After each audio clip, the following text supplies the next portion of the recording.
Right now, a comprehensive gun violence prevention bill is at the center of a hot debate at your state capitol, as it appears unlikely to end in an actual vote. And that might lead to some major disruptions with just a couple days left in this session. Kent is at the People's House in St. Paul. Kent, what's going on? We don't have enough time, Jana. We don't have enough time. The debate has been going on in the House on the floor of the House for 4 hours now, and they don't seem any more likely, as you mentioned, to come to a vote. That's because the House Speaker holds the gavel, and she doesn't appear ready to allow that to happen. So where we go from here, nobody really knows at this point, but we certainly know how we got here. A clear message rang out through the Capitol on Monday morning as students demand action, along with other gun control advocates, delivered thousands of signed petitions calling for passage of the Senate's comprehensive gun violence prevention bill. Just let it come to a vote. If the vote fails, the vote fails. But let the people see where everyone stands. That is all we are asking for. Just go on record. But a short time later, it was clear that wouldn't be happening. We are hearing calls today to hold the vote, and I'm wondering if you are going to allow a vote before the end of session on Senate File 4067.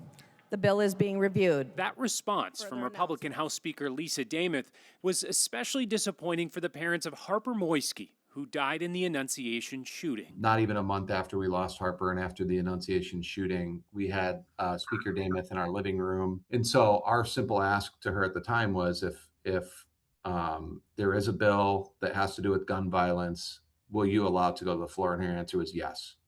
She would not block that. Those votes have already taken place. In a news conference today, Speaker Demuth offered her own explanation of her promise. I had said early on that as bills are introduced, they will go through the committee process, and I have held tight to that promise.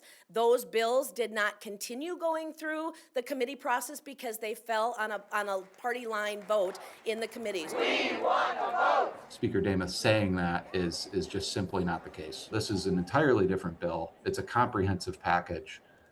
These are all excuses. But no matter how different it may be, or how many people sign petitions, rally at the Capitol, or sit in tonight, he says he knows the political reality now is that a comprehensive bill is all but certain to fall short this session. But he says it won't stop him or anyone else who stood with them. I had limited expectations. It doesn't really change my opinion of things. I do think it's a political stunt. I do think they're afraid of taking the vote. It just leaves me a little bit disappointed, but not shocked. And it's more affirming that there's more work that needs to be done. I do think that'll have a meaningful impact on the election to come.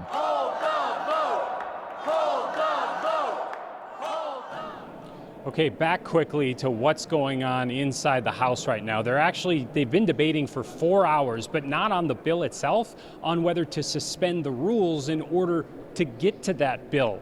That requires 90 votes. It's got no chance of happening. So at some point here soon, we expect they'll gavel out, and then Democrats will start a sit-in protest.